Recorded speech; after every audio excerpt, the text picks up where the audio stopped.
The morning smelled of chalk and cold ash, the way old bones might smell if a city could be a carcass.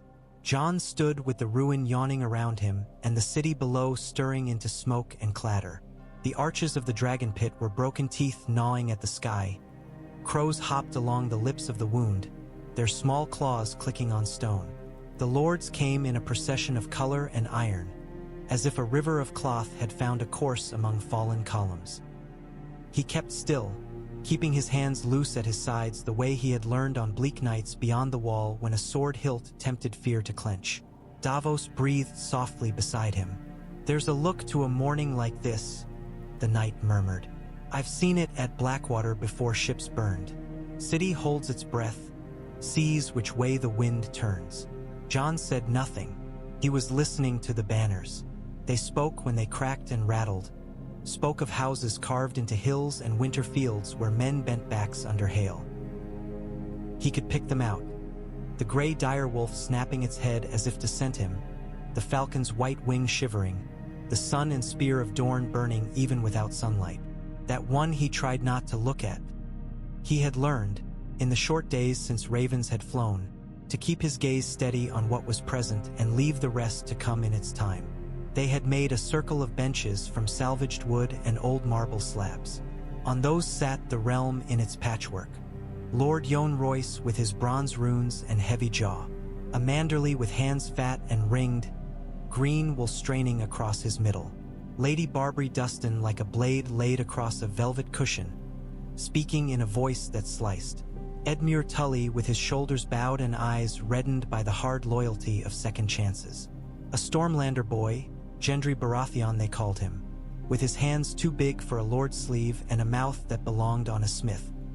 Even a few Ironborn with hair like salt ropes watched with wary boredom, as if their minds were already at sea. There were Southerners, too, whose names Jon heard whispered but did not keep.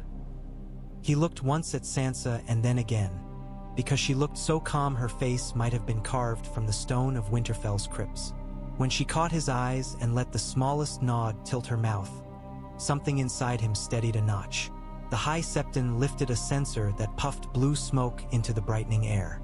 Bells rang from the city, thin, ugly sounds from crooked towers. Tyrion Lannister, leaner than Jon remembered from those hard days near the wall and wearing an expression that might be called wry if it weren't so tired, spoke a few words at first. He had lent himself to this, the building of a day that might not fall apart by dusk. Jon listened to the cadence. If not for the war, then for the harvests. If not for the dead, then for the living.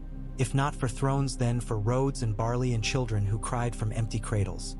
When the talking reached that part where a realm must choose its story, Davos ran a hand over his beard and cleared his throat for counsel, but Jon only shook his head.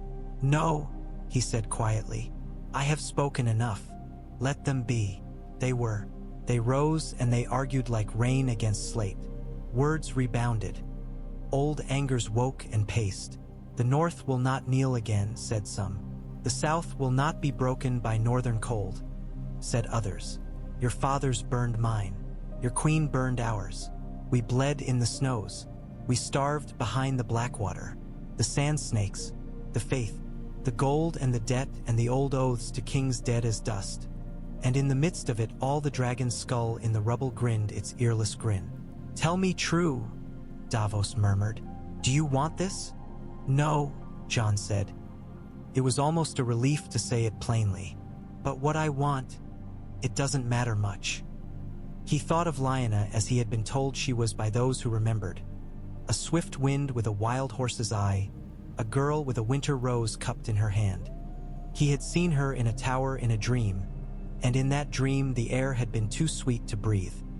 He thought of Eddard Stark, of Ned, who had never told him and had borne the weight of silence the way he bore every weight. Steadily, as if the trudging of it were the only life there could be. He thought of Sam's hands ink-stained and patient, of Bran's face with its far horizons. He thought, fleetingly, of a wildling woman with red hair and a voice that had made him want to be only Jon. Only a man on a mountainside with nothing to his name but breath and a heartbeat. Names. They tumbled like pebbles down a shale slope and ended in the same place. the Lord's Circle where Bran spoke, and Sansa, and the River Lords, and the Vale, and the Stormlands, and even a spare cluster of Dornishmen wearing expressions that hid more than they showed. There were no dragons to awe them. There were no queens left to burn their fear into obedience. There were only tired people and the flat needs of a realm that had forgotten how to sleep. Bran's chair creaked when he shifted. His eyes fixed not on Jon but somewhere a little to the left of him, as if watching a line of geese in some season no one else could see. "This isn't a trial," Bran said, and his voice carried like snow falling in the godswood, soft and inevitable. "We are not tallying sins. We are deciding who can hold a thing that breaks most hands." "Not a thing," murmured Tyrion as if to himself. "A story." Sansa spoke of the north, but when she said the word king she glanced at Jon and then at the Dornish men and women with their straight backs and knives that looked like ornaments until light caught them. She did not smile. She did not plead. She said it would be good to have a name that meant something beyond snow or ash. Jon Royce seconded her, in his way, which was to grunt and tug at his beard and say there was too much weak milk in southern veins these days, and if a man had kept the oaths that mattered in the cold, then perhaps he could keep them by the sea. It was not so grand a thing in the end.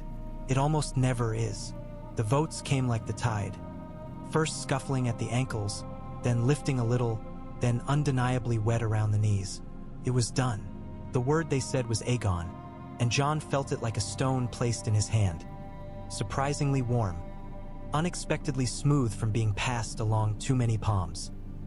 "Aegon of houses Targaryen and Stark," declared the High Septon, and the bells in the city took up a different, uncertain note. A murmur went through the Dornish like a ribbon of heat. Davos leaned closer. "There's sense in the realm still," he said, voice fish-boned with relief and worry both.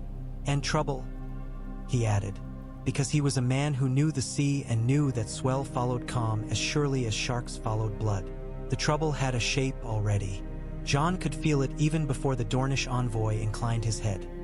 A tall woman with a narrow cloth of orange across her brow and a long spear that had never been ceremonial, no matter how it gleamed. "Princess Arianne of Dorne sends her word," the woman announced, and the sun and spear behind her seemed to burn brighter for the speaking. "Dorne acknowledges the choice of the realm. Dorne extends the hand that was once slapped away. But Dorne remembers Elia." I slid to Jon and away again.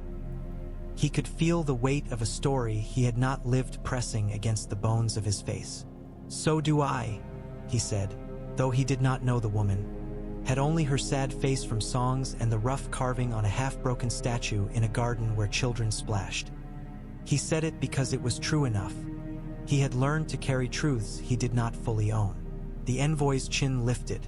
"Dorne offers more than words. We do not offer it lightly.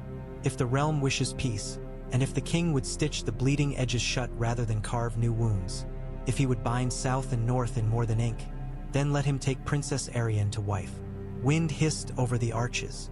He felt many looks, like pebbles pattering against armor. Somewhere in the city a dog barked twice and fell silent. Jon thought of the shape of a crown he did not want and of the bones beneath the city and of a woman he had never met, with eyes dark as olives and a mouth that rumor called quick to smile and quicker to test. He lifted his face to the wind and tasted salt and dust. "Tell your princess," he said, "that I will come to Sunspear." The envoy dipped her spear until the point flashed in a slant of hard morning light. "Then Dorne will be ready," she said, and in her voice there was an old, restrained heat like coals banked for a long night. The bells pealed again. He looked once at Sansa, whose eyes had softened in a way he hadn't seen since girlhood had left her. He looked at Bran, and Bran looked beyond him, to some road only he could see that ran through a desert to blue water and a palace like a ship. Davos's hand touched his shoulder. "Brief, Anchorsure.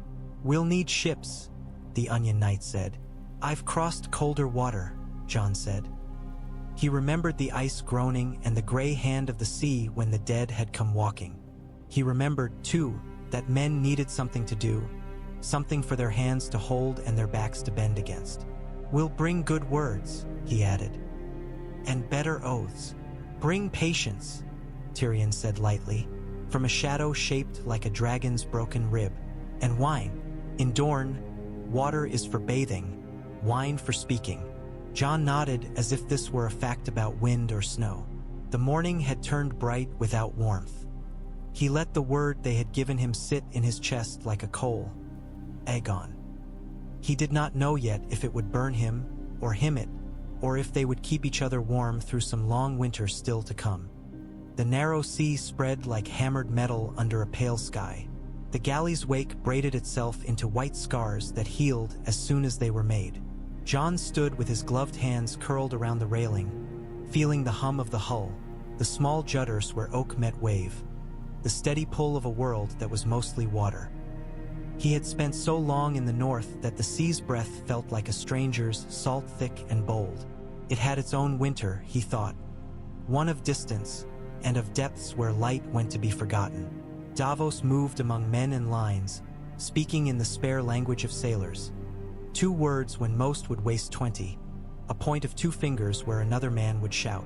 He was easy on a deck, as if something in him were jointed by rope and wind. When he returned to Jon, he had a little salt crusted in his beard. "Tide's with us. If she holds, we'll make the arbor by nightfall and steal a day." He squinted southward, where a thread of pale smoke marked a ship barely visible. "And we'll keep well clear of that. Pirates with pride, maybe, or pride with pirates." Jon smiled, a small cornered thing. "You've a way of putting thoughts I didn't know I had into words I wouldn't have found. That's all a council is when it's working," Davos said. "Putting what folk can feel into words they can share, then doing the work to keep the words true." He looked at Jon's hands. "You hold that rail like you think the sea might buck you off." "It might," Jon said, but he eased his grip. "I've died and come back and learned you can meet a lot of ends before a last one. I'd rather not meet any in the water, is all." Davos made a sign with his thumb, not quite a blessing. "I've known the Mother's mercy more on the sea than in any September. She has a gentle hand, but the Father has a firm one. Will not offend either if I can help it." They had brought a small company with them, not an army. Jon was careful of that. 10 good men from the north, not the fiercest but the steadiest. 2 of the Manderly's men who knew contracts better than they knew killing. A robed emissary from the faith who had argued, at length and with great seriousness, that he must see this union framed properly if peace were to hold. And a few faces that belonged to no house but to the realm, the kind of men and women who pass unnoticed unless someone has need of them. Among them was a boy with a harp from Old Town who played at night, and a brown-skinned woman from the Stepstones who had a knife tucked into her braid and a laugh that could salt a man's pretensions dry. The air grew warmer by degrees so slow each seemed a trick of the skin. The wind lost its knife edge and turned supple. It stroked rather than slapped. Jon came to know the sea's muscles. In the afternoon, the galley entered green water thick with drifting weed and lazy fish that flashed like coins. Toward evening, there were dots of islands that kept their own counsel. On one of them, the boy with the harp swore he could make out a ruin of black stone with angles that disagreed with the world.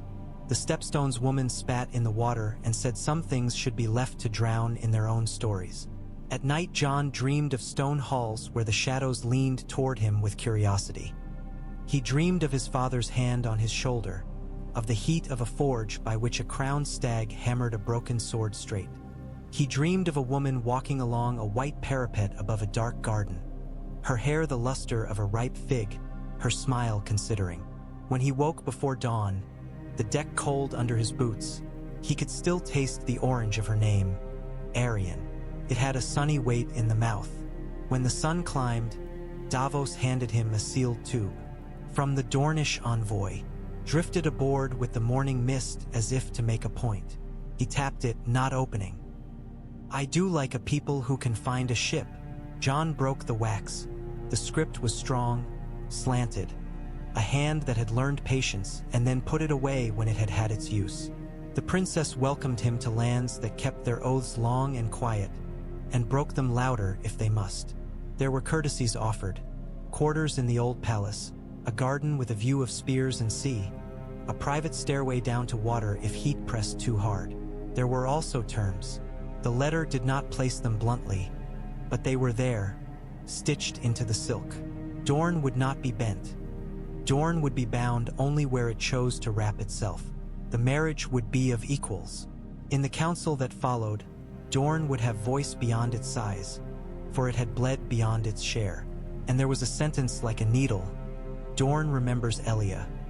He rolled the parchment up and held it a moment, feeling the slight give of the fiber. She is her father's daughter, Davos observed when Jon told him what the letter had and had not said. And her mother's. I knew Oberyn only from a distance, and that was close enough. He walked like a song played on a knife. The princess walks on a different beat, but she hears the same drum. Dorne will choose Dorne's way. I can live with that, Jon said. I am not here to break a people. You're here to be bent into a shape that holds, Davos said dryly, but there was approval in it. The next day the galley slid past the arbor. The day after, water took on a deepening blue and smelled of salt without bitterness. The sky arched so clearly it seemed you could see the curve of the world. They sailed along a broken coastline whose hills unfolded like sun-baked hides. And then, in the late afternoon, the captain pointed to a spear on the horizon where 3 towers pricked up like the points of a crown. Sunspear rose slow from the sea, more a promise than a city at first. As they neared, the promise sharpened into the pale stone of the spear tower and the thicker bulk of the Tower of the Sun.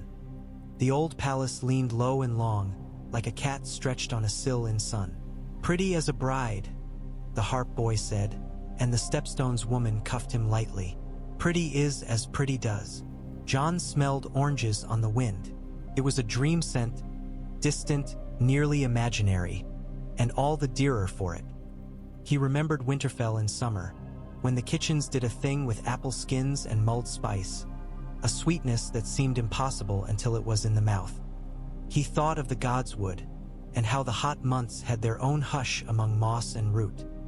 He let the orange scent into him and found it did not push the pine and snow away. It set them into a new shape. On deck, the Faith's emissary cleared his throat.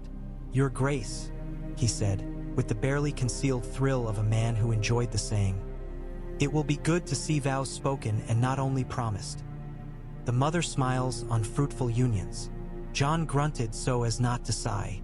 He did not know what fruitfulness meant in a realm that wanted feeding more than sons. He hoped there would be children, his and not the realm's, because the idea of a small hand finding his felt like light through leaves. But he would not yank at fate's sleeve. We'll do what we can, he said, which was as close to prayer as he allowed himself.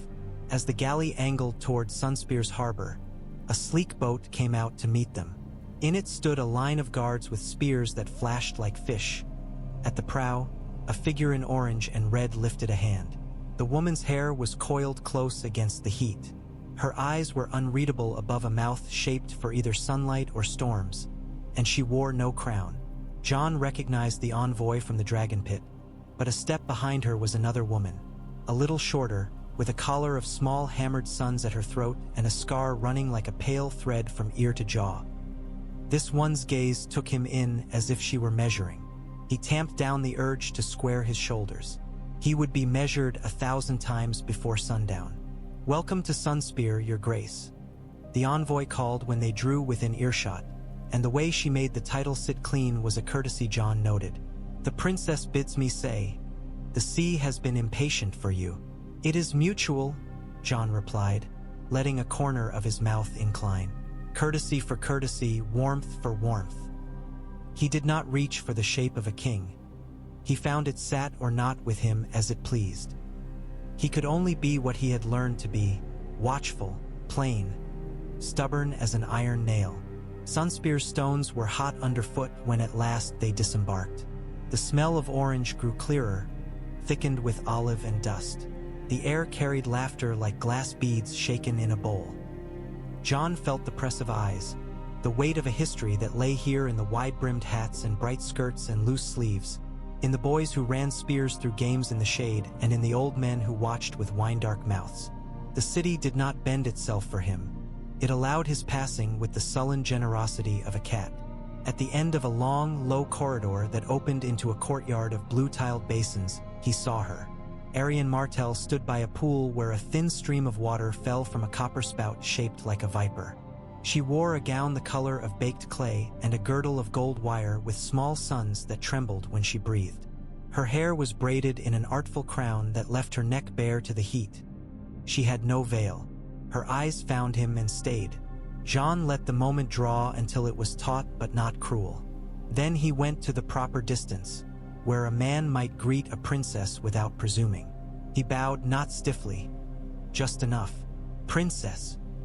She inclined her head, and in that small movement was the slow, sure roll of a wave. "Your Grace, welcome to Sunspear." Her voice was strong, lower than he had expected, a little rough at the edges as if with laughter not long past. "You are taller than the stories," she added, "and paler." The last word carried a hint of corked amusement that made her collar-born sons quiver. "I'm from the north," he said, as if that explained 100 things, and it did. "The stories didn't have oranges. They do now." She took the smallest step nearer, neither coy nor bold. "I hope they also have patience. Dorne is a woman of moods." "So am I," Jon said, before he could decide not to, and her mouth curved in true amusement.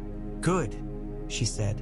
"Then perhaps we will spare each other some of the worst surprises." She brought him into the shade. Davos went with him. So did the envoy and the scarred woman in hammered suns. Servants moved like fish in shallow water. Small flashes of white and gold. Wine in cool flagons. Discs of bread with rosemary pressed into them. Jon ate because it would be rude not to, and because his belly reminded him he was a man. He answered questions that were questions only by courtesy. He said, in as many ways as it took, that he had not come to unmake Dorne's ways but to bind them into the realm without tearing. He did not apologize for a father who had never been his father, nor for a mother he had scarcely known existed while she was alive. When Elaya's name came, soft, almost under the speaking, Jon did not look away. He let it sit, heavy and old and unfair as a tombstone in a garden where children ran. Arianne watched him with the patient intensity of a hunter in a blind. "I was a girl when the mountain crushed my cousins," she said, plain as weather. "I grew to a woman with that dust in my mouth." Her gaze flicked toward the scarred woman, and in that glance Jon saw love laid over iron. "My father has taught me the art of waiting. My uncle taught me the art of not waiting too long. Between them, Dorne learned to live. Between them, I learned to bend a knee without breaking my neck. I will not bow if bowing is dying." "Nor will I ask it," Jon said. "Not of you, not of any person." "You asked a realm to bend," she observed. "I asked it to hold," he said quietly. "Bending came of its own. Sometimes holding looks like bending. I have learned that in winter." She nodded. "We'll see what summer can teach you." Then she smiled, not as a test now but as a woman might, for the clean pleasure of it. "Come to the garden this evening. There is a wind that only finds us at sunset, and I am selfish with it, but I will share. We will speak of vows and how to string them so they hold their shape in the heat." He bowed again, and this time it felt less like ceremony and more like the right way a neck moves when the heart says yes. The day bled itself out in stages, a long and lavish dying. The sky went from tin to copper to something like the inside of a pomegranate, seedy with stars. A breeze found the garden, as she had promised, and pawed gently at leaves. Jon walked beneath arches that had been made for a light he had not known existed, a light that made stone honey pale and left gold sleeping in the mortar. He felt the eyes of the palace without fear. They were curious, these stones, not hungry. Hoda stood like a tower with a heartbeat. The captain of guards and his axe were stories a northern boy might have heard beside a straw-stuffed mattress. Seeing him in the flesh gave the stories a taste of iron. Areo inclined his head to Jon as if acknowledging a blade set with care on a table. "Your Grace," he said, his voice staved like a drum. "Dorne watches." It was a warning, and a welcome, and a truth that would be true long after all of them were bones. A litter waited in a square where water fell from lip to lip. In it sat Doran Martell, his legs in a blanket the color of fig leaf, his hands soft with pain. He had a face made for patience. "I do not rise for kings," he said by way of greeting, his mouth pulling into the ghost of a smile. But I meet them. Jon bowed, not more deeply than he had to Arianne and not less. You rose for Dorne when others burned it, he said, surprising himself with the edge in his voice. It's enough. Doran's eyes, heavy-lidded, thoughtful, took that in, turned it, set it down. We are a small land with a long memory. You have a long name and a small desire to wear it. Between us, perhaps we can make something useful. One hand flexed under the blanket. My daughter's letter pleased me in its severity. She told me you answer truth with truth, which is a severe habit to cultivate in a king. It's the only one I have, Jon said. Keep it, Doran said. The world will try to teach you embroidery when what you need is sailcloth. He nodded toward the map spread on a low table. Here are the bones of Dorne, the Bone Way, the Prince's Pass, the Scourge and the Green Blood, the stony spine that gives us our shape. If you would cross us, you must choose a rib. Arianne came to stand beside Jon, close enough that he could feel the heat the day had banked in her skin. Her hair was unbound, the decision of a woman at home. She smelled faintly of orange blossom and of sweat that wore pride rather than shame. There are curses on both passes, she said lightly. We've laid them ourselves over the years, for luck. She touched the map near Skirich with one finger and then nearer to Ironwood with another. If you go north, we'll go by the Prince's Pass and the Ironwoods will weigh you with their eyes as if you're a bolt of cloth. She moved the finger to the Bone Way. If you go this way, the Wills will tell you to your face you aren't worth a bolt of cloth and then love you forever if you win them. Or try to kill you forever if you don't, Ario rumbled. Either can be useful in a realm. Loyalty and enmity have the same spine, Doran murmured. Jon listened the way he had been taught to listen in the yard at Winterfell, with his body, not only his ears. He heard the offer that was not quite an offer. Dorne would go with him north after the wedding. The realm would see a queen who was not a queen but something harder to name. He heard, too, the compromise tucked into the drape of the words. Dorne would not be ruled. Dorne would be partnered. We will go by the Prince's Pass, he said, because there was more weight at Ironwood and weight was what he needed. I will learn to be weighed. Good, Arianne said softly. It will make feasts in the Bone Way sweeter when you try that road. They sat. Wine came that tasted like heat and old wood and a shade of bitterness that Jon found honest. They spoke.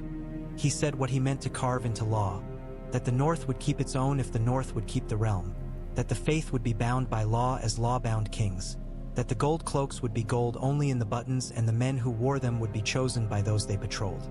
He said that the Riverlands must be fed before they could be taxed. He said a stable bench was more useful than a gilded throne. Arianne listened and made a sound that might have been a laugh behind her cup. You speak like a woman, she said. Does that offend you? Jon asked. It pleases me, she said. Women in Dorne know that a house without stools will have guests standing around looking unhappy and growing angry. Men tend to want to hang tapestries while the floor is wet. I have hung enough tapestries, Doran said, not without rue. They turned to vows. The faith's emissary swelled with grave importance as he spoke of the seven. Jon let him, then asked him quiet questions that made him deflate like a wineskin with a small leak. Arianne's scarred companion. Silva, Arianne said with a private warmth, offered Dornish words that stood beside the seven without kneeling. In the end, they drew a weave that looked almost accidental but was nothing of the kind. A ceremony held at dawn on a high walkway where sea and sky made a vault. A cloak placed by a Stark hand and a ring placed by a Martell hand. Water for life and salt for tempering. The old Valyrian words that Jon knew by sound if not by thought, and the common tongue that every market goat would understand. It would be a wedding a realm could read. When the talk went quiet, a night bird called with a voice that knew how to drink the heat out of darkness. Arianne leaned on her elbows and looked at Jon over the low table. Do you love anyone else? She asked, as if she were asking whether a saddle had been oiled. Davos stiffened, startled, then went carefully blank. Jon answered the only way he could. I have loved. I have lost. I thought I was finished with both. I was wrong. He took a breath. Salt from the sea, orange from the air. I do not know you. I would like to. Arianne nodded, an acceptance of a bid at a market where the price would take a morning to set. Then we'll begin there. She reached into a bowl for an orange and split it with her thumbs. Juice ran along her fingers. She offered him half. Welcome to Dorne, Aegon, she said, using the name with no irony and no deference, only an acknowledgement as of a stone placed between them to hold a string down. We'll make something from this that does not shame my dead. We will try, he said. It will be enough for a start. She tilted her head toward the water stair. Come. The wind is best there. Tell me about your snow and I will tell you about our sand. They walked down to a place where steps met sea. The wind found them as promised. A cool hand laid on the back of the neck. He talked. The words were blunt. He told her about the wall and about a dead king's blue eyes and about a girl with a hard mouth who had taught him that love and loyalty could be arrows flying at cross purposes. She told him about a marriage nearly made and then spoiled in the telling, and about a father whose ache had been a weather in the palace, and about a man who moved like fire dancing on the edge of a blade and who had died as such men do, with a flourish and a curse and a lesson that lasted longer than the body. He looked at the black line that was the horizon. She looked at his hands as if reading a book with rough pages. Somewhere behind them, Arianne stood like a tree.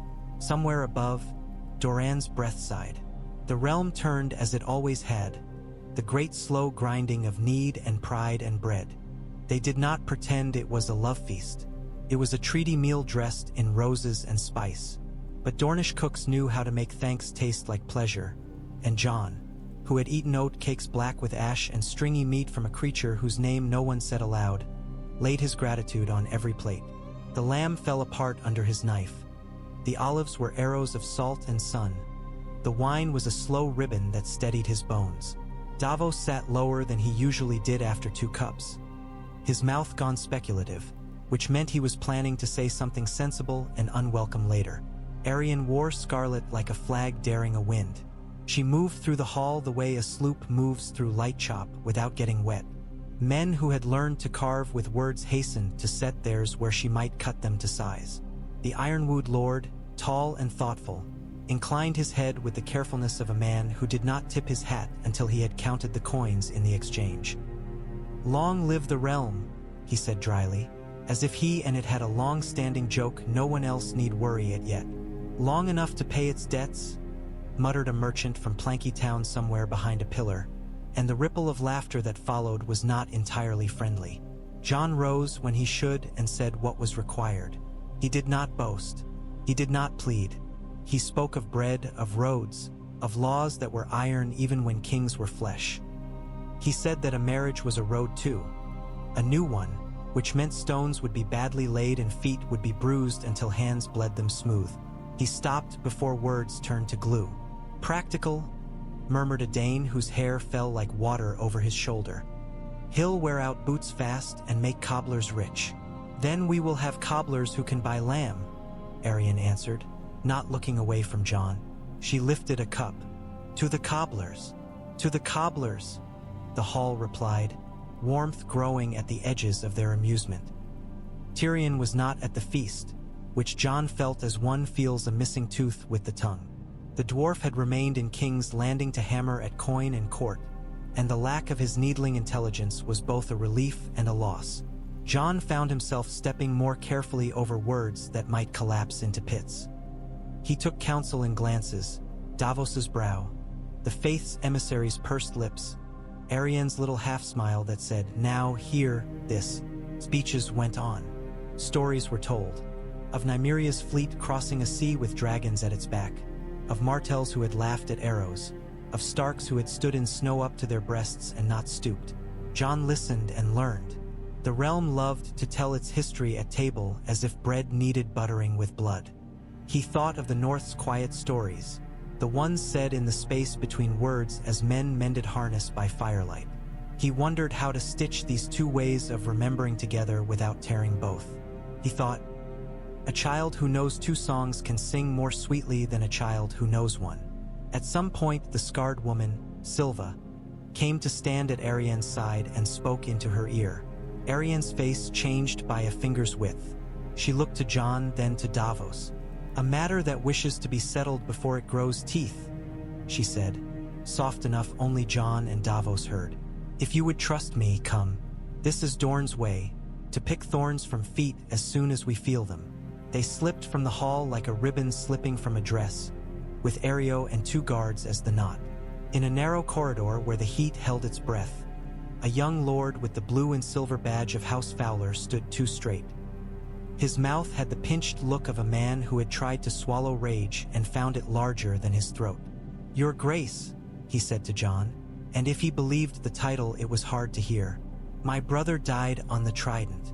Your father—" He stopped, shocked at his own clumsiness. "Rhaegar," he said, forcing teeth around the name. "Your father." He set it all to burning. He swallowed. "My house asks, how do we eat with a man whose name is the echo of our unmade kin?" Arianne's hand brushed Jon's sleeve. "Brief. Let me," the touch said, "or maybe watch me." Jon nodded almost imperceptibly. "Sire," Arianne said, her voice the blade of a fan breaking heat. "I was born under that ash. I learned to read grief where others read ledgers. Your house is dead live at my table too.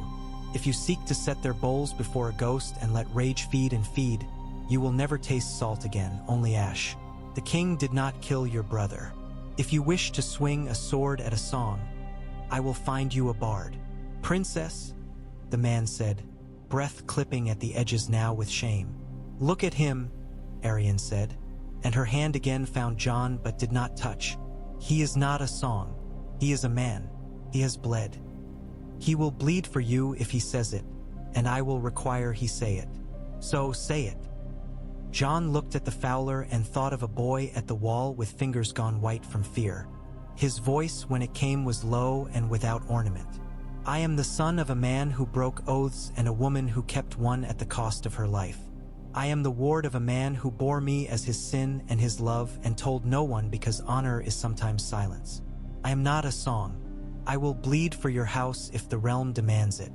I will bleed for your small folk, for your women and for your boys who wish to live long enough to be men worth the name. Cannot raise the dead. I can do this." Silence. The corridor felt the size of the sea. The Lord's mouth moved, tried to shape a word, failed, and tried again. "My lady," he said to Arianne. "Your Grace," he said to Jon, and this time the title sat properly if shakily. "Forgive my tongue. Grief made it stupid." He bowed, awkward, and fled himself, his feet too loud against tile. "Good," Arianne said softly into the space he left. "That was a thorn. We must feel for them all and take them out fast." "I have 2 hands," Jon said. "Use them." "Gladly," she replied, and the small smile that stole across her mouth was not the one she had worn at table. It reached her eyes and stayed. They returned to the hall where drums had found a faster beat. The musicians plucked a tune that asked toes to shout yes. Arianne did not dance. She stood with Jon under a lantern and let the night tilt around them. "Tomorrow," she said as the music moved like water, "we'll take the vows. At dawn, in the wind's road, bring whatever gods you trust. I require only that your yes be a yes I can build on." He thought of wood stacked well of a fire drawn clean. "Yes," he said. She nodded once, as if they had just agreed to the price of olives, and the steadiness of it pleased him more than any flourish might have. The wind had come early and had waited, patient as a midwife. Jon breathed it, and it seemed to clear his head the way snow cleared a path. The sea lay flat to the horizon, an obedient beast only because it chose to be so at this hour. The sun nudged the rim of the world, and in the long, low-light Sunspears stones glowed as if lit from within. They had chosen a small company to witness. The faith's emissary, hair damp with zeal, murmured to his beads. A Dornish wise woman whose wrists jingled with thin bracelets of hammered copper stood opposite him. Davos, plain and stalwart as a mast.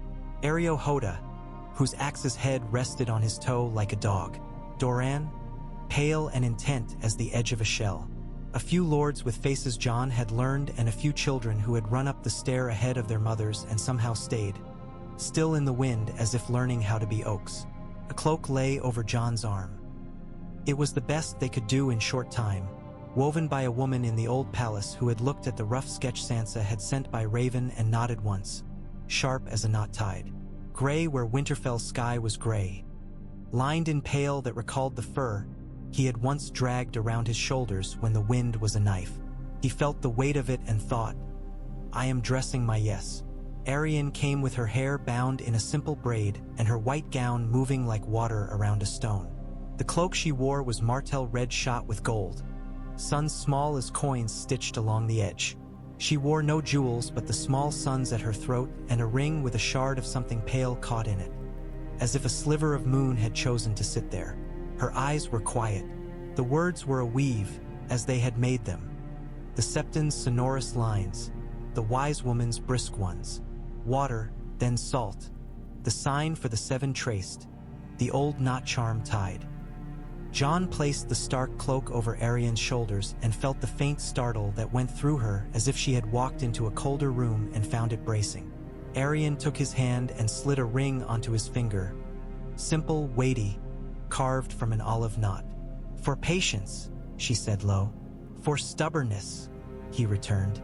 Those are cousins, she said, and the corner of her mouth warmed. They spoke their yes. Jon's voice did not carry like a king's. It was a man's voice, rough at the edge from cold mornings and too many words swallowed.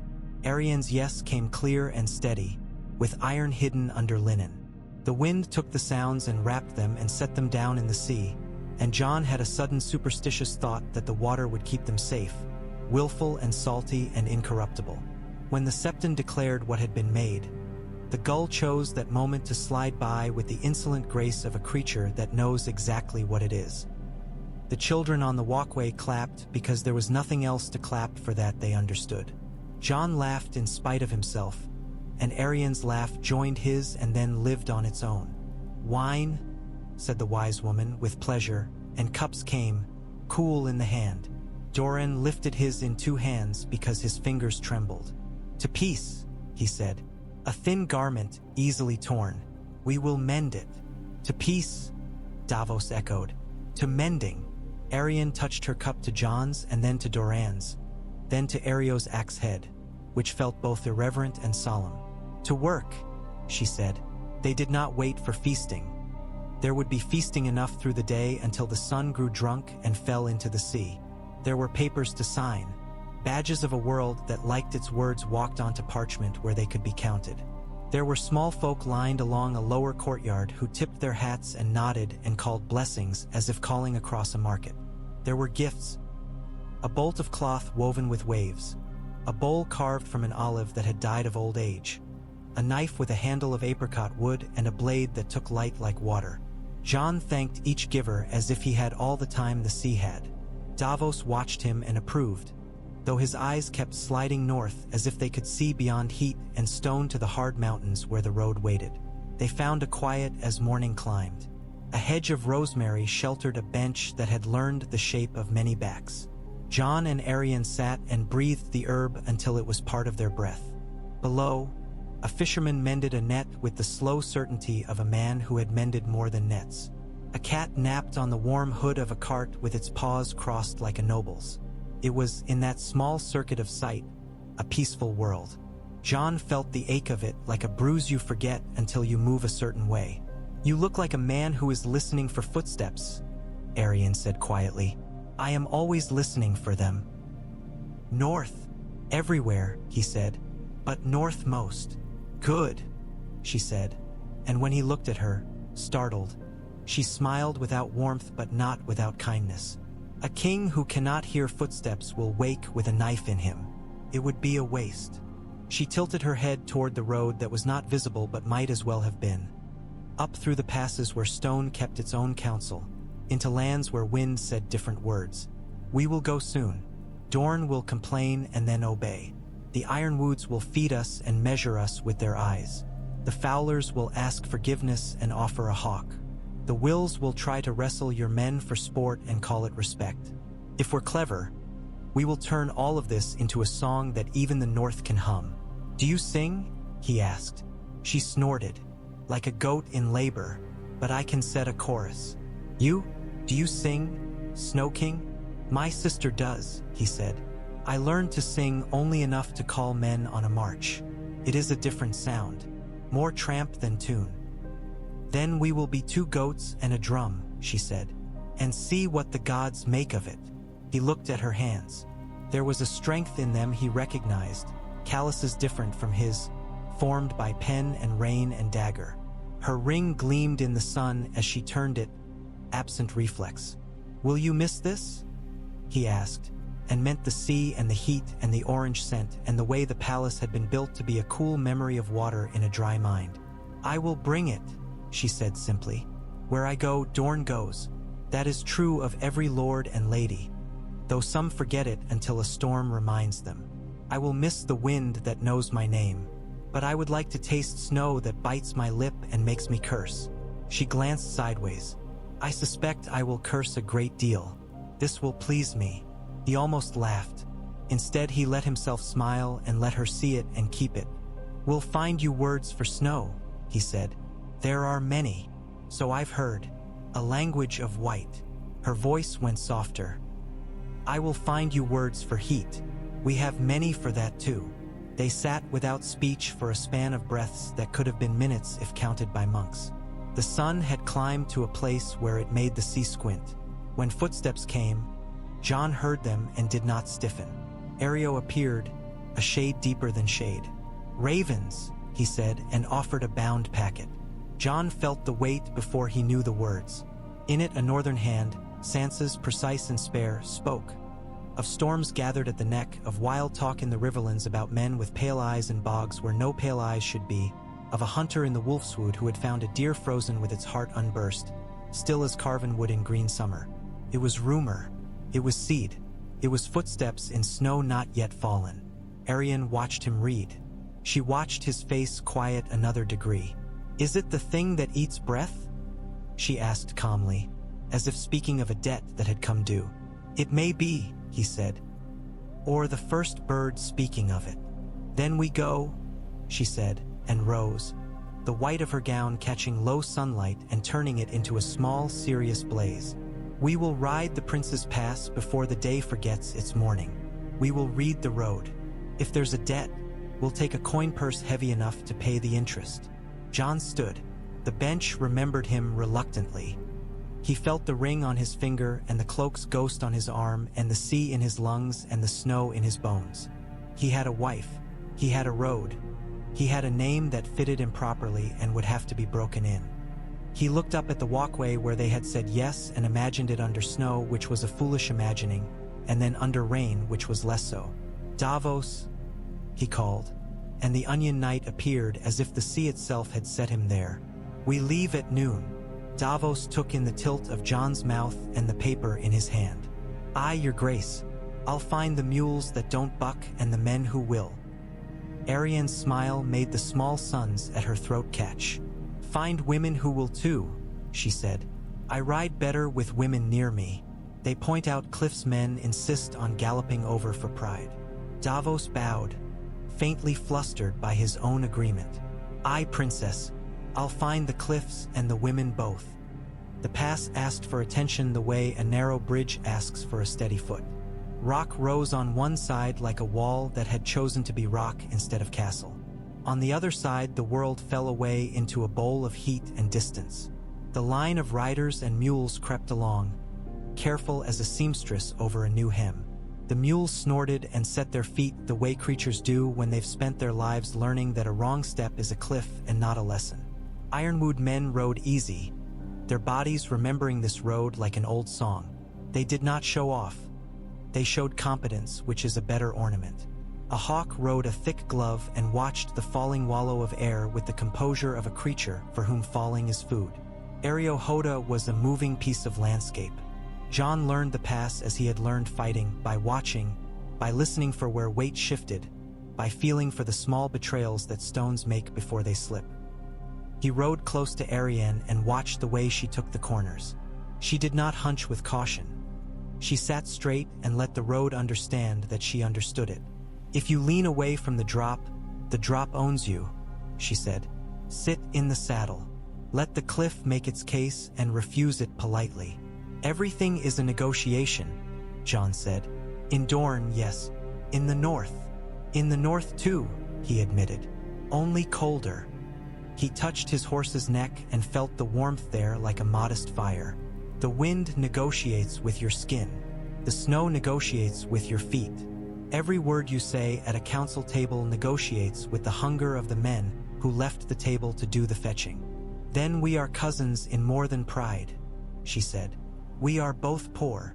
He looked out over the drop. Heat made distance quiver. Far below, a twisted ribbon of green marked a water's path. He felt very large and very small, like a child wearing his father's boots and yet barefoot at once. They found shade where mountain water dripped in a single patient thread into a stone bowl the size of a helmet. The animals drank first, heads dipping with greedy decorum. Men wet cloths and laid them on the back of their necks. Women unbound hair and let the trickle cool scalps. Jon crouched with his back against rock that held a memory of the night's cold and let it sink into him. Arianne stood near and held her hand under the drip as if catching a slow coin. Ironwood captain came to them, the hawk now on his left, his right hand free. "Vultures," he said, pointing with his chin to dark commas wheeling above. "They circle anything, but—" He hesitated. Looked not at Jon but at Arianne. "They've been circling more. We found a goat yesterday with a crust of frost along its lip, high up where wind cuts. Not usual." Jon felt the words like grit under the tongue.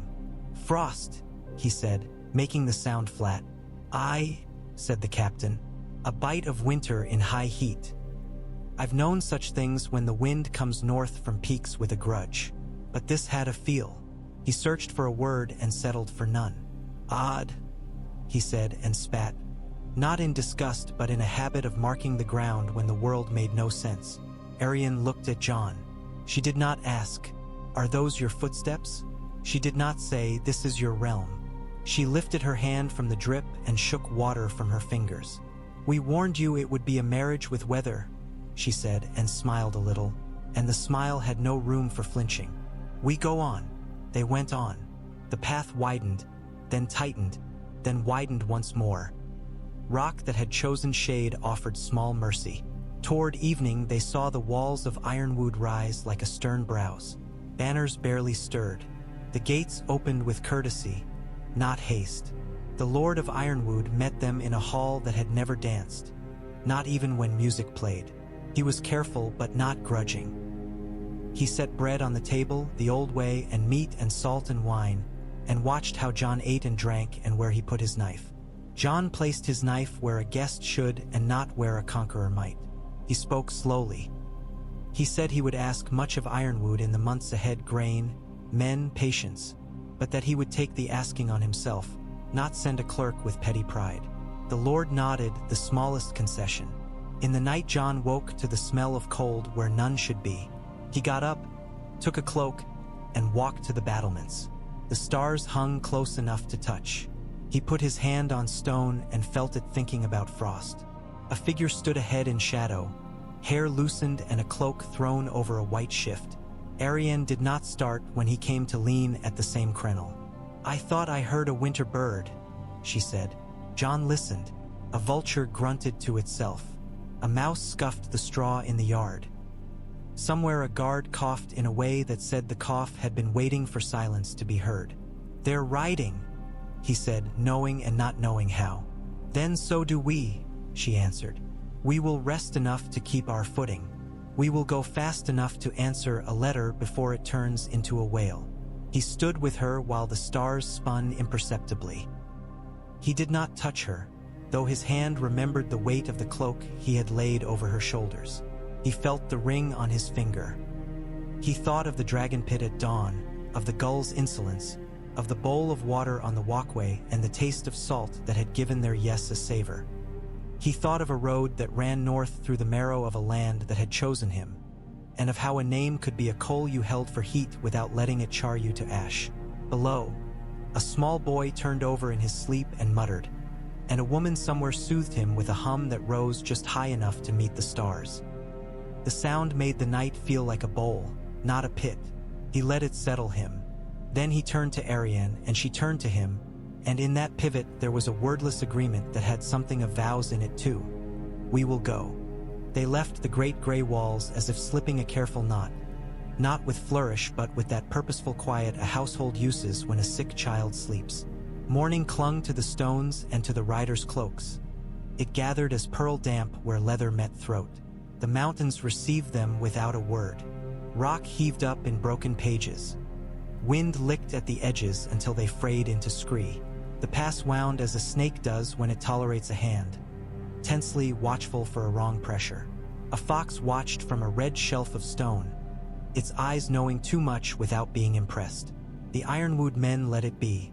They were creatures of this road and treated its omens as neighbors to be nodded to and not invited in.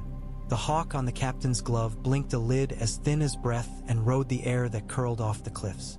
From time to time it uttered one flat syllable, the sound of patience keeping its back straight. The horses knew the pass in their bones by noon, even those that had never set hoof on it before. They flattened their ears in the narrowings and let their breathing slip into the same rhythm as the road's own lungs. Jon let his mare take her lessons from Arianne's desert-bred gray, whose head and tail made a single clean line when the path tilted. When stones skittered from a mule's heel and went whispering down the slope, both he and Arianne watched them with the same fixed concentration until they came to rest, small and sudden and done. They spoke little. The past discouraged talk the way a stern master discourages jokes. The few words that moved between them were brief and careful as a groom's hands. Arianne pointed once with her jaw to a slick where mica had come to the stone's skin and glittered like ground-up coin. Treacherous, she said. Trust the dull and the dry. He nodded and heard in that advice something he might use beyond the mountains. Treacherous is easy to love, he said. It's the dull things keep the world upright. In the heat of the day they found the small places the pass spared from sun. A shelf of shade beneath an overhang where water had learned to make a secret. A twisted pine that caught wind and flung it down in a handful. A crack in the wall wide enough to be a room. There they ate olives and flat bread and hard cheese the color of straw. Davos took his time with his bite and kept his eyes on the muleteers rather than the lords, as if every good journey depended on those who hauled the world behind it. Hoda drank like a patient Enville, steady, sparing, never clanging. He watched the ledges ahead and the ledges behind and the faces of the men who had not learned yet to watch ledges. When he saw a boy's hand whiten on a rein at a narrow turn, he moved his horse so the boy had a mane to stare into rather than a drop. He said nothing. It was the kindest possible instruction. By afternoon, the cloud that Jon had taken for a fist had uncurled its fingers. It lay close on the mountain crowns, a bandage without blood. Wind came down from it with the surprising bite of something remembered from a different life. The Ironwood captain lifted his face to it and grunted. Old breath, he said, from peaks that shouldn't be exhaling yet. It will be a short thing, Arianne judged. A whim, not a mood. Even whims can push a foot wrong, Davos said, and touched his mare's neck. They came to a shelf broad enough to camp without counting heartbeats between steps. Fire was out of the question. Even fools knew better. They ate what did not want flame. When dark took the pass, it did so all at once. A door shut against the eye. Stars stepped through and stood, raw and near. Jon found the cold under the rock again when he laid his back to it. It was not winter's malice. It was winter's announcement, shy and certain. I exist, even here. Sleep came like a stranger who sits by the hearth without asking and is not unwelcome. He drifted through the rooms of it. A field of snow where no foot had ever landed. A garden where oranges fell one by one into an unseen pool. A bleak hall where a wolf and a sun stood side by side on a banner with no wind to stir it. When he woke, a vulture was a motionless punctuation mark against a paled east. Up, Arianne said, not unkindly, already drawing her braid tight. The past believes in dawn and nothing else. They rose. The second day unfolded in patient repetitions. Step, breathe, Watch, turn, breathe, step. The road that had bitten at their nerves now let their minds wander in those safe places a rhythm makes. Jon listened to hooves on stone, to mule bells, to the cloth sound of cloaks. He thought of Sansa's letter and the deer that had turned wood. He thought of Bran gazing not quite at him and of a line that ran from Dornish heat to northern white with a tightness his fingers itched to ease and could not. In the afternoon, they came upon a cairn built by hands with more urgency than skill. Stones had been stacked in haste and then kicked by wind. A stick had been shoved beneath a last layer. Meant for a marker, the Ironwood captain said, and had weathered to gray. No name. Arianne rode around it once, not in superstition but in respect. The pass keeps its own accounting, she said. We'll not add to it. They did not. Before dusk they saw the mountains ease. The stone giving up its austerity by inches, grudging and tired. The world uncurled. The smell of heat layered with a new smell. Dust married to grass. The pass loosened its hand, and suddenly they were through. They made camp at the first generous patch of scrub and water as if entering a temple and washing their hands.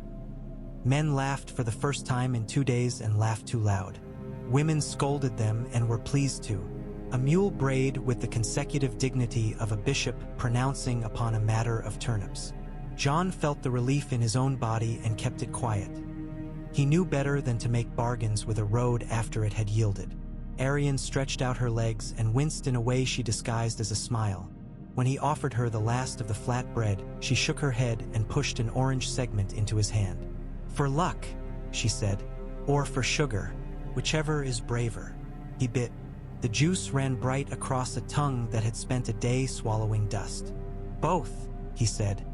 Skirich rose out of the cliff like a thought that refused to come down to earth. Its towers were talons. There was blue in its stone, an old, faint wash that made the walls look as if a sky had brushed them with its wing long ago and left a little feather behind. Banners hung in the way banners do when every breeze is a dare, ready to fight or fold. Lady Fowler wore blue as if the sky had given her permission. She had a face that could be stern without ever needing to frown. Her hair, gray and black in honest streaks, was pulled back into something functional and unrepentant. When she spoke Arianne's name, she softened as a woman does for a girl she has measured since the girl was a ribbon of height against a wall. "Princess," she said, then turned to Jon with the precision of a held hawk. "Your Grace, the road has not shaken your hands." "Good." Jon bowed the way a guest does to a host whose charity is firm and whose potatoes will be cooked precisely as they ought to be. "You have a high house," he said, meaning it. "It sees far. It sees storms first," she said, one hand flicking as if to scatter a few drops of water, "which is a blessing until it's a burden. Come, there's soup." There was. It tasted of chickpeas and cumin and the small animal that had given itself for the pot with dignity. Jon ate with care not to seem ravenous and found himself ravenous anyway. The hall had not been made to impress. It had been made to keep people alive with grace. He felt at home in it. He could imagine a northern hall that had learned to burn orange wood on feast nights this way without shame. Hawks lived at Skirich the way hounds live in northern keeps, important and indulged in the same breath. A boy with a scar across his nose showed Jon the way a hood was slipped off with a gesture so soft it might have been an apology. The hawk's eye blazed in the instant before it steadied. "They don't love us," the boy said with cheer. "They love the falling. We're their ladders." Arianne's mouth curled. "If only men were so honest." "Men love the falling too," Jon said. "Which is why women build ladders," Lady Fowler observed, and sipped her soup. They did the things that must be done. Received the Ironwood's letter of safe passage. Sealed the small parcels of obligation with wax. Spoke the words about the marches that polite folk say while remembering the old blood that seeped there and pretending it will not seep again. Arianne said them with the grace of a woman for whom courtesy is a sword you keep sharp for peace's sake. Jon found himself using fewer words than he would have used a month ago and getting more for them. A hawk flew at dusk with the boy's arm as launch and a brace of turnstones as prize. When it came back with one, the boy spoke to it as a lover would to a stubborn girl. Jon watched the boy untangle the talons from feather and thought about the north as if it were a hawk. Fierce, convinced of its own weather, unwilling to be hooded but willing, perhaps, to fly for a hand that did not flinch. When the meal was done and courtesy satisfied, Lady Fowler asked Arianne to walk out onto a narrow balcony that faced a darkness deep enough to drown in. Jon went with them and stood without making himself big. The wind here was a thin blade. Below, the pass had become thought, memory, a rumor beneath their feet. "The Marchers will test you," Lady Fowler said to Jon, as if remarking upon the moon. "They're good men when a storm hits a roof, but they'll kick the beams to be sure they hold before they call the neighbors. If you think to win them with silk, you'll lose them with splinters. Show them where your nails are." "I showed them at Winterfell," he said, and felt the old wooden taste of the word in his mouth. "I can show them again." Lady Fowler gave him a long look that was not unkind. "You are a man who has married a woman and a land in the same week." She lifted her chin toward the east. "If you can make both laugh before you reach the Trident, you'll be welcome anywhere there's bread." "I am working at it," Arianne said dryly. "And yet you put the ring on him," the lady answered, equally dry. "So you have decided he can learn. Good." She put a hand on the stone, flat, claiming it by touch. "We'll send falcons ahead. They see trouble before men do, and sometimes they draw it because everything that hunts loves to hunt a hunter. So mind that." "We will," Jon said. They slept in rooms that knew wind intimately and did not complain about it. In the night, Jon woke once and saw Arianne standing at the window with her cloak drawn close and her hair unbound. She did not start when he stirred. He thought she looked like a woman on a ship watching for the first hint of land, hungry, disciplined, refusing to make a shape out of mist and call it certainty. He did not speak. Her silence had a shape he could share without breaking it. At dawn, Lady Fowler's boy placed a glove on Jon's arm and set a hawk upon it just long enough for Jon to feel the light weight turn into power. The talons touched leather through flesh as if asking, and in that asking Jon felt the respect that exists between creatures who could hurt each other and choose not to. When the hawk took the sky, he felt the barest tug. He kept his hand steady until the air let him go. "Good," the boy said, pleased, and winked to Arianne as if in conspiracy. They left Skirich with its ladders and its honest birds and turned their faces toward the marches, where stone gave way to scrub and then to hills that rolled like shoulders under a blanket. The air thickened before the rain came, like a story that has been told too often and finally breaks out of the mouth in a shout. When it fell with intent, hard and shoulder-wide. The horses bowed their heads to it with that stoic consent horses have learned through centuries of not being asked. Men squinted into it and grew shorter inside their cloaks. The world lost edges and gained mood. Night song might have been a rumor but for the small firmness of its lamps. They burned steadily in the blue, more stubborn than bright. The land around put on the old posture of waiting for raiders. Fences set inward, fields shaved short enough to see a man crossing, dogs confined. The marches remembered, and rain made the remembering louder. They did not press for the castle. Even a king must occasionally take the road's judgment. And tonight the road judged that the lay-by at a wayfaring shrine would serve better than any hall a mile away over churned mud. The shrine had a roof like a shrug and a mantle strewn with offerings that sun and rain had both loved until they were soft and honest. A carved stag had watched from a niche for so many winters and so many summers that its eye had learned humility. He found it companionable. Men in the black and purple of Dondarrion stood under the dripping roof and looked them over with a composure that did not bother to hide its story of hard years. One of them wore his hair in a way that suggested he had once learned to be precise and had grown indifferent to precision for good reasons. He gave Jon the kind of nod soldiers give short, equal, offered. "Your Grace," he said after Arianne had said the first words a princess of Dorne says to marchers, and they offer back their half of the old dance without stepping on toes. "Storms got teeth. Better to be bitten where there's a roof." "Your lord," Davos asked. "Gone to see about a bridge that's sulking," the man said. "It's been sulking since the war, but now it's trying to take men with it when it sighs." We've sworn at it as much as can be done. Now we'll try hammers." Jon nodded. "A bridge remembers being whole the way a man remembers being young. It sulks longer than is useful." "True," said the Dondarrion man. "With the grave agreement soldiers give a good observation. We've set a tent on the dry side for your women. We've got a fire that won't tell the rain our secrets. There's stew, which is better company than we're likely to be." "Stew is often better company," Arianne said, letting the men hear the smile in her voice, not see it.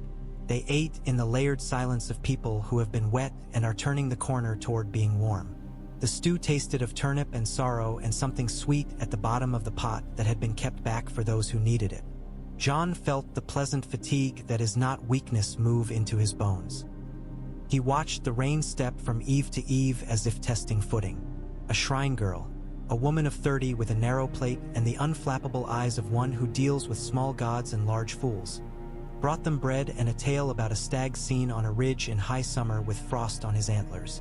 She told it the way one recites a receipt for bread or a verse to a child. Flat, useful, expecting to be believed only as much as it needed to be to do the job of making sense of the day. "The dogs wouldn't go after it," she concluded. "Sat and whined like they had burrs in their heads." "The dogs were right," Davos murmured. Arianne leaned back, her spine against a beam that had borne many backs, and let the rain's voice fill the pauses. "In Dorne," she said, "we call this kind of rain a lesson. It teaches you the shape of your roof." "In the north," Jon said, "we call it practice for worse." "That's always your answer," she said. "Practice for worse." "It is," he said. She studied him a moment, eyes narrowing not in scorn but in appraisal. "You should learn another answer too," she said. "Practice for joy. It will keep you from breaking when joy sits in your lap like a heavy cat." "I'll try," he said, and meant to. In the deep of night, when the rain turned to a fine, patient hiss and the stew turned to the gentle weight in the belly that keeps peace, a boy crept in with a face that had not learned yet how to be hiding and a voice pitched too high to be entirely sure of itself. "There's a man," he whispered into the shrine girl's ear, eyes flicking to Jon and away and back again, "who says the dead walked in the marsh by the Mandersfawn. Says he cut at them and the blade sang and they sang back. Drunks sing," the shrine girl answered, practical. "So do liars. So do men whose fathers hit them when they were small and then died and left their fists in their sons' heads." The boy swallowed. "He's not drunk," he whispered. "He's wrong. In the eyes." "Bring him," Jon said quietly, from the bench where he had been sleeping with a soldier's ear and the North's suspicion. Ario's head had lifted at the boy's second whisper.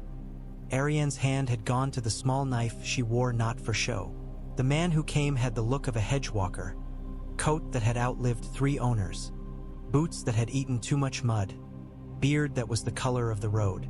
His eyes were winter's dull blue, but not the wrong blue Jon had learned to dread.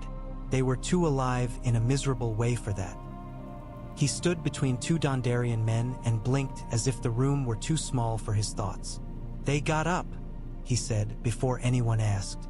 "I buried them. I did." Wind came up and made a noise like the mother asking a fool if he's warm enough, and then the ground yielded, like a cake. "They got up." He made 2 steps with his hands, miming shamble.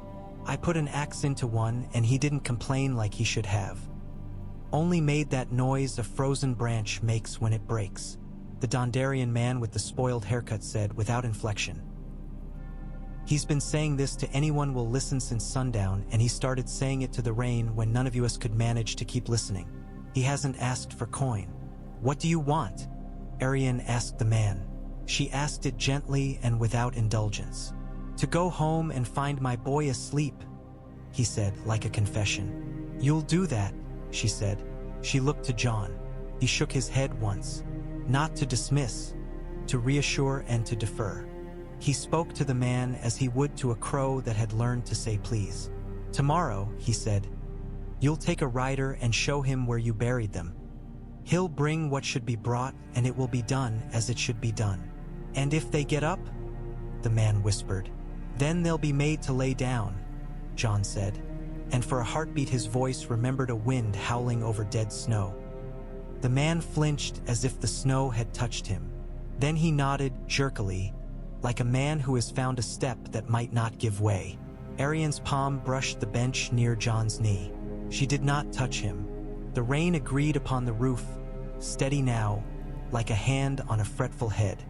By the time Blackhaven's walls loomed from the rain, the storm had tired of performance and settled into old work.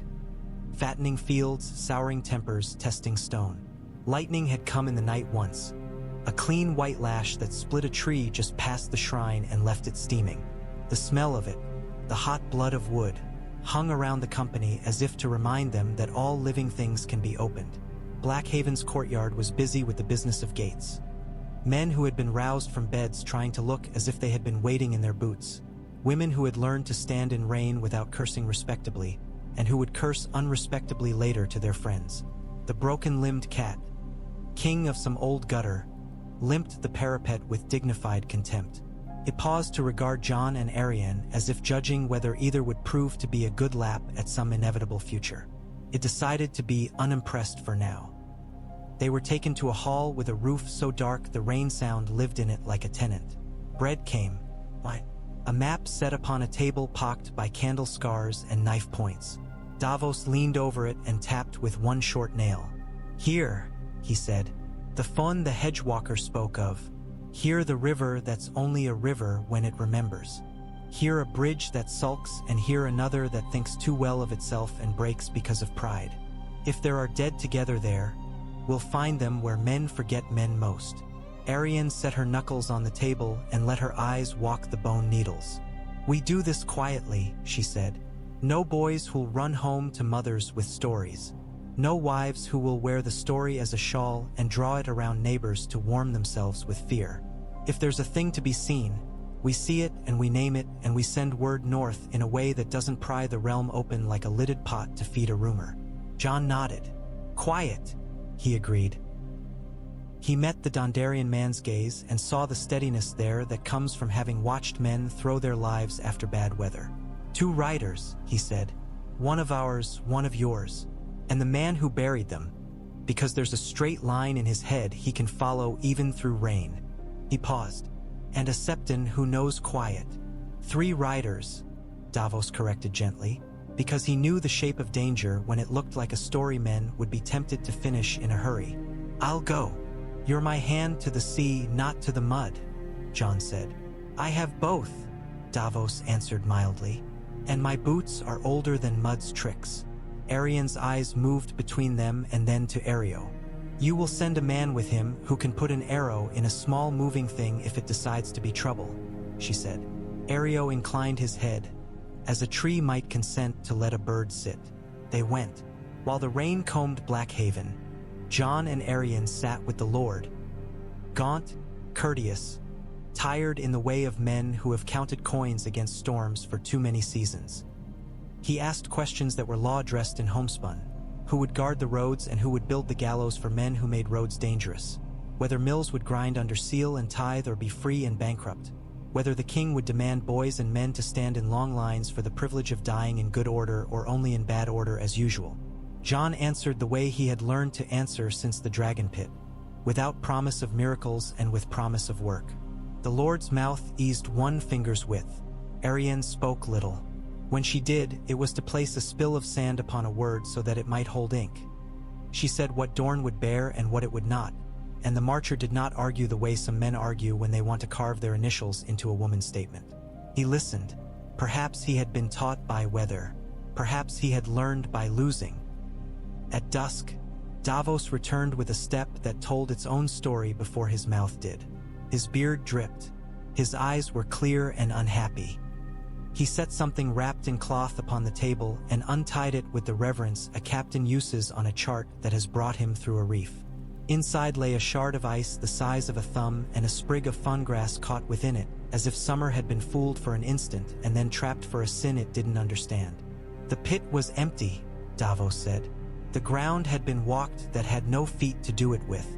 We found this under a dead log that died a long time ago and hasn't minded anything since.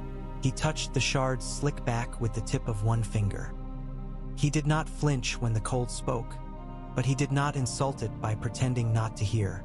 Arianne looked at the ice and then at Jon, her gaze making a bridge, not a wall. "A thing that eats breath," she said again, calm as she had been at Sunspear. "It sends us its polite calling card now, so we will not be surprised when it comes to dinner. We return the courtesy with one of our own and invite it to be disappointed." Jon breathed through his nose.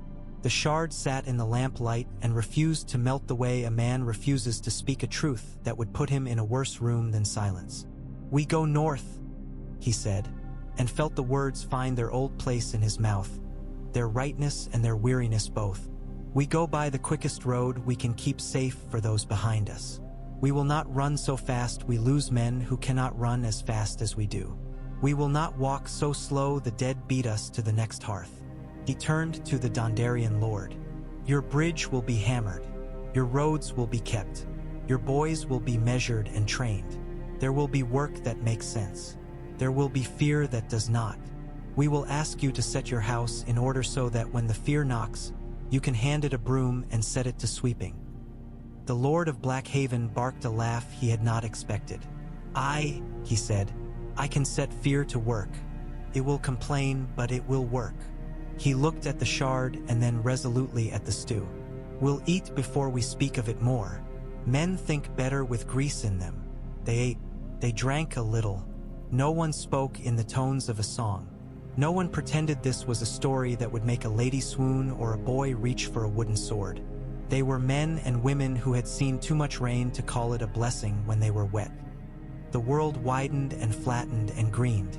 The marches gave up their habit of flinching and the riverlands showed their throat, trusting because they had to or because they had forgotten not to. The road ceased trying to kill them at every turn and went about its work like a decent mule. Not fancy, not stupid, steady. The rain retreated to the horizon and sulked there, a dark line a child might draw to show where the world ended. Mills stood with their wheels askew, as if caught mid-thought and unable to complete the sentence. In one village, they stopped to talk to an elder whose hands had a politer shape than his tunic suggested, which meant he had once known ink or at least accounts. He stood under an ash that had learned to be a church where no stone would be spared to build expensive religion. Children stood behind him with bare feet and clean eyes because their mothers were proud and careful. One twisted a strand of hair into a rope and watched Arianne's gown as if it were a kind of bird. Jon asked the same questions he asked everywhere because everywhere needed the same things in different orders. Grain and who set the levee. Roof thatch and who mended it. Bridges and when they last carried a cart of salt. Lawmen and whether they wore a badge or merely carried a cudgel. The elder answered with the frankness of a man to whom kings were men if they showed their hands and monsters if they hid them. When he lied, he did it with a tilt of his mouth that warned the listener he was lying for a reason that would seem better at dusk than in daylight. "Winter," the elder said at last, looking not at Jon but at the ashes leaves. "We heard it would be shorter this time.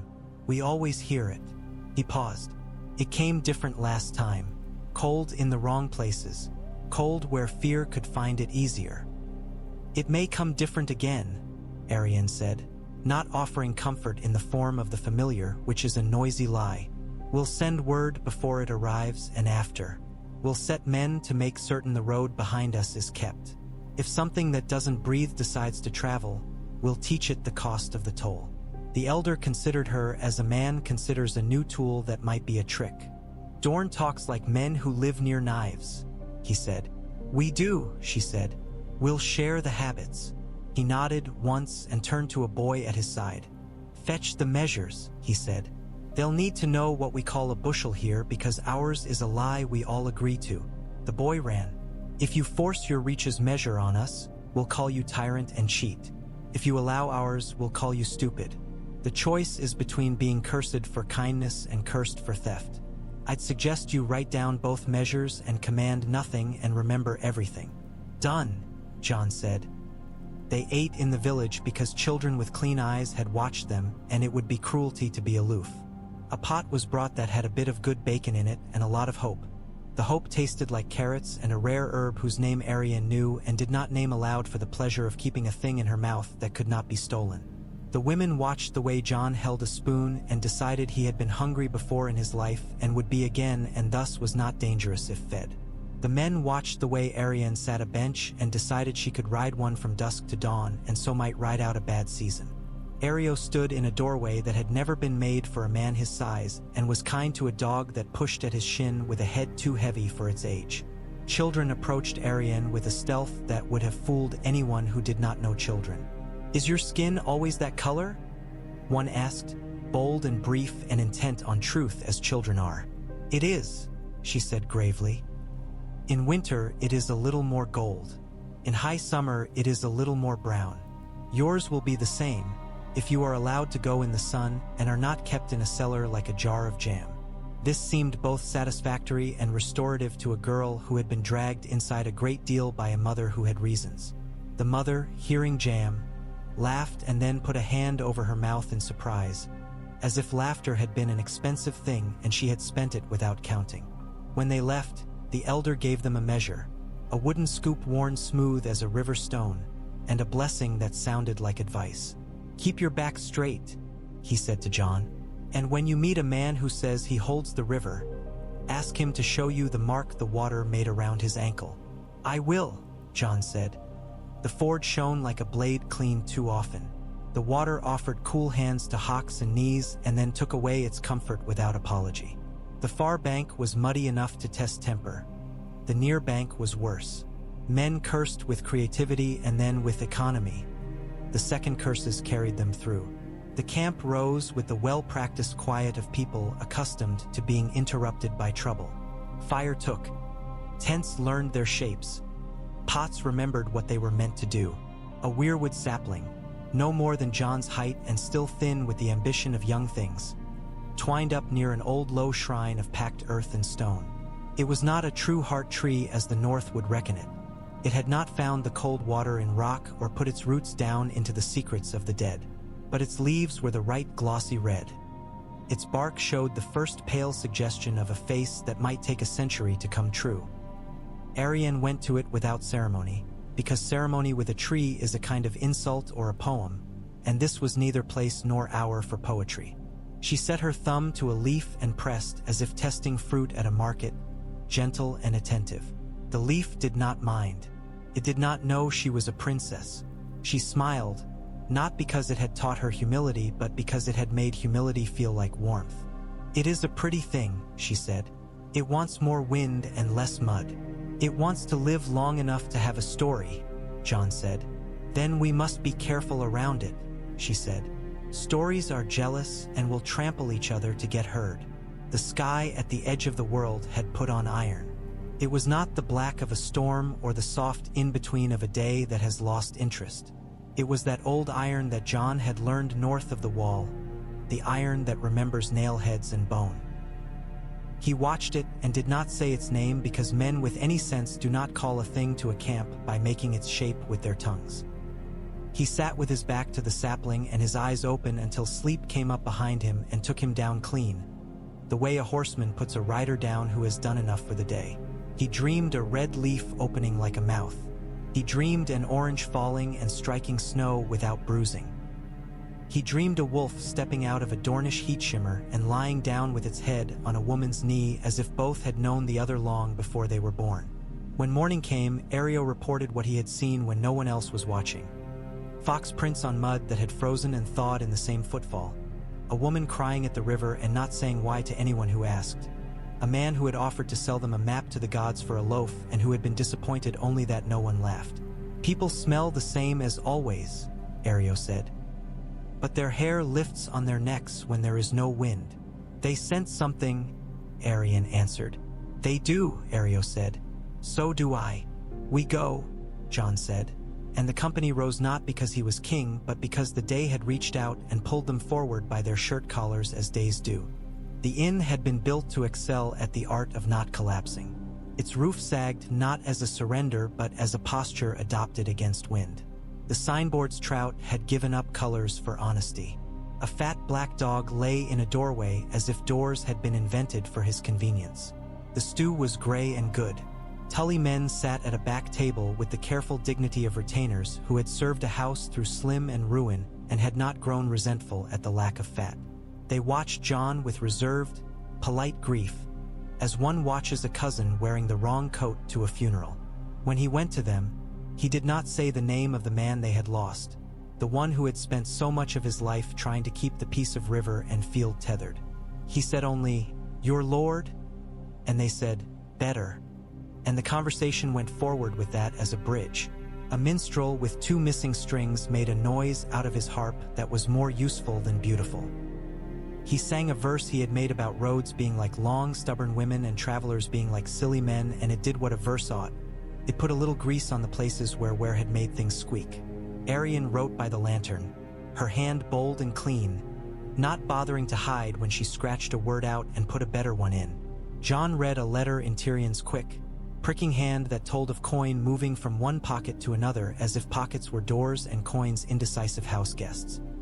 He wrote back, not to cajole, not to scold, but to say which doors should be opened and which closed and which unhinged and burned for firewood. When he finished, he looked up to find the dog sitting before him with the solemnity of a priest.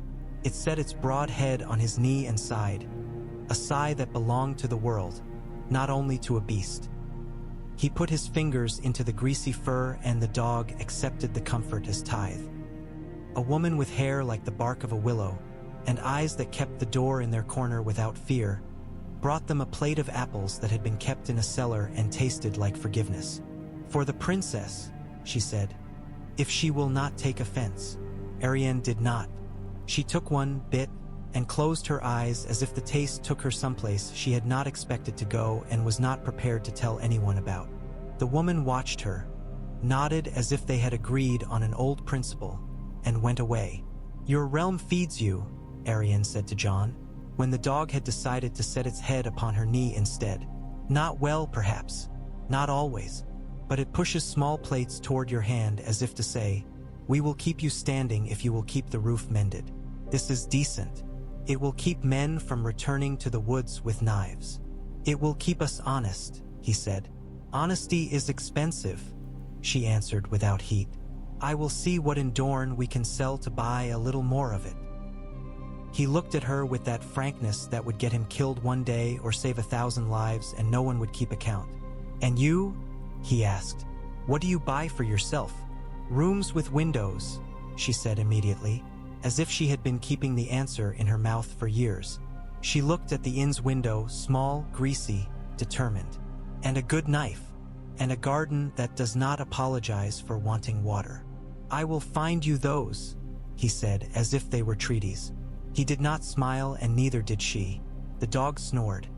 The Trident surprised them with beauty the way an old man can surprise by standing straight when you expect him to stoop. Sun found it and laid a path and did not begrudge the path to anyone who could read it. Men had set new timbers across a ruined stonework, not proud but serviceable, a practical oath. On either side, banners that had once hunted each other had learned to lay their spears on the same ground for the time it took to share salt and a story. A raven went up like an annoyance and became grace once it caught its own air.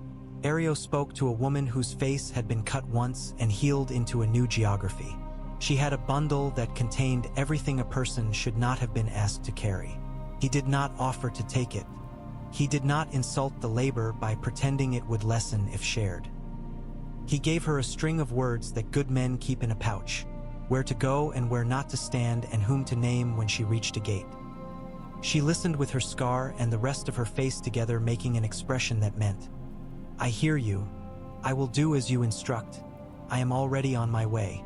Jon and Arianne stood on the bridge and watched water make itself into time. It said the same syllable over and over, and each time meant something new. Children threw small sticks from the bank and shouted as if they had invented the way a current chooses and does not look back. A man with a rake worried at a drowned log as if it were a bad thought he wished to push wholly under. He did not succeed, but the attempt calmed him. "When winter came here last, it came with men," Arianne said. "Men carry weather better than weather carries men. But the water remembers both." "The water remembers everything," Jon said. "It is the only book the world keeps all the way through. And yet it is no man's book," she said, a small grin finding her mouth, then leaving. He looked to the road ahead as it drew itself together like a ribbon stiffening. Somewhere beyond green and brown and the 1,000 laboring yards of the realm, stones rose that his feet had known before he kept any name at all. He could almost smell the sharp clean of frost on iron. It made his teeth ache in a way that pleased him. "I will write to my father," Arianne said. "Tell him the water spoke kindly if not warmly. Tell him we have learned how the Marchers test their beams and how the Riverlanders plant advice the way they plant beans. Tell him the North's king speaks like a man and eats like one and sleeps like one and has not yet set the realm on fire with his breath. Add that I have married his daughter and she has not set me on fire with hers," Jon said, and when she laughed there was no sharpness in it. "I will add that you are sometimes capable of saying a thing only because it is true," she said, which was her way of teasing him gently. They started across. Areo fell in behind, Davos at their flank. Men who had learned their places behind them as a set of notes in a tune. The sun watched without choosing sides. The bridge held. They saw snow long before they touched it. It lay along a far rim of hills like lace laid down by a plain woman who had learned the trick with pride. The market town below was all rough-shouldered industry, the kind of place that grows itself as needed and paints only when a wedding suggests itself. A crane moved like a tired bird over a granary's ribs. Men shouted in the clean, carrying cadence of work that is not forced. At a makeshift tally stand, a septon with a chest like a barrel and a wise woman with bracelets like chimes argued with affection over whether a sack had held 12 proper measures or 14 Riverlands measures, which amounted to 11 honest ones if you asked Dorne. Ironborn stood nearby with nets over their shoulders, looking as out of place as sharks among geese and not apologizing for it. Their mouths carried the curve of men who have eaten salt as bread. They watched Arianne as one might watch a fire, respectful, unsure whether to adore or to move one pace back. They watched Jon as one might watch a shore, critical, aware of the suddenness with which it can decide to be rock instead of sand. A raven found them at the tally stand, Sansa's hand again like a fine wire pulling the world together. There were words from Winterfell, briefer now, which meant the work there had grown hands that did not need guiding on every task. Patrols over the bar Rolands had found Boggs breathing wrong. Whitewood had shown new scars without the axes to match them. The Carhold men had come south with offers of timber and silence. It was not all bad. A harvest had been surprised by kindness from a sky that had decided to forgive just once more. Babies had been born with loud dignities. But in the wind there was that old edge, the one no language has a simple word for because it is the oldest word and does not need saying. Jon read the letter twice and then again for the spaces between sentences. He looked north until his eyes felt cooled. Arianne walked with him along the perimeter wall as evening put its measuring stick to the day. "Your sister writes like a man standing at a window," she observed. "She stands at many windows," he said. "Some with bars," Arianne added. "Some without." "She is," he said softly, because he had no better word for Sansa than that old small declaration he had used as a boy for the truths he wanted to keep even if he could not crown them. They walked. The market town learned its night sounds. A lid set down carefully. A man laughing because he had been allowed one more cup. A woman scolding in a voice that was good for scolding and for lullabies both. A child ran along the wall and counted steps and got the number wrong and did not mind. Arianne put her hand on the stone and felt its warmth leaving. "Winter will hurt your people more than mine," she said. "Yes," he said. "And yet my people will buy blankets from yours and send oranges up your road," she said. "Perhaps we will both survive by keeping accounts that make us more honest than we like." He thought of the wooden scoop in his pack. "We'll instruct the realm to be bilingual in measures," he said. "Language," she said, "is a product you can tax if you're greedy and a gift you can give if you're wise." "Which will we be?" he asked. She smiled sideways. "Greedy in a way that pays the baker and wise in a way that makes the baker want to bake." He nodded. A bird crossed the strip of sky above them like a rower's stroke on a lake. He wanted to be home and was home and would never be wholly at home anywhere he held a crown. He did not tell himself a story about that. He set it where it belonged, alongside the other weights a man chooses if he means to stand. When Winterfell came into view, it did so like a promise that had learned courtesy. It did not rush. It let them count the last milestones with the quiet dignity of a long, hard courtship. Steam lifted greenish-white above the curtain wall where the springs breathed. The carved wolves were gray with the year's hands. The gate did not gape. It widened with the gravity of a good host opening his door the last 2 inches that say, "Yes, this is for you." Sansa stood with the work of winter proper upon her, fur about her shoulders, a sober braid, a face that read the day and wrote it down with her eyes. Bran sat in the chair that moved as Will moved it. His gaze did not land precisely where they were, but they felt it all the same, the way you feel sunlight that has chosen your cheek from across a courtyard. They were not alone on the gatewalk. Men stood in worn leather and clean mail. Women who had learned to carry a wheel of cheese and a baby and a pail all at once stood and measured Arianne and decided that her cloak was handsome and that she had chosen it sensibly lined. Jon dismounted before the gate because his feet wished to speak for him in that place. He walked the last 20 steps and let the spring's breath find him. It smelled as it always had, like stone kept clean by the very old. He took Sansa's hands without vanities. "Sister," he said. "Brother," she said. She did not kiss him, though her mouth softened. The North saves kisses for when they change a thing. She turned at once to Arianne and bowed less than a court might have told her to and more than a jealously provincial place might have allowed. "Princess," she said, "welcome to Winterfell." "Lady," Arianne said with satisfaction. She did not stare at the steam or the strange old eyes of the weirwood that was not yet in sight. She squared her shoulders, as a swimmer does at the lip of a cold lake, and she entered that air. The breath she drew was not a gasp. It was a long, leveled acceptance. "I will try to be a good guest," she said. "Teach me how to set my cup down without cracking your table." "We have mended worse," Sansa said, and the moment held an old, simple candor that made Jon's chest feel like it could hold enough winter and not break. Bran's head turned, but the eyes did not find faces so much as events. "You have come before the thing we name," he said. "That is wise. Names make doors as often as they make locks." He smiled a little in the way Bran had learned to smile, as if remembering a joke that had become holy. "Welcome," he added, human and brother and boy again all at once. Davos lifted his hand to the men on the gate and to the land behind him and to the years ahead, whose weather he could not know and would have to sail anyway. Areo stood beside Arianne in a posture that said he would be in the north as he had been in the south. A tree that moves when the woman he serves steps. Winterfell received them. The outer yard did not perform delight. It arranged itself into that good paws towns make when something true passes by. A raw-boned pup barked and then felt the impulse to bark settle into his paws and turn into a wag. A boy spilled a basket of nails and his sister helped him pick them up before their mother could see. A man wiped his hands, one finger at a time, on a rag and put the rag in his belt as if the rag were a thought he would need later. Jon felt home like a band loosely tied around his ribs, one he could tighten and loosen with breath.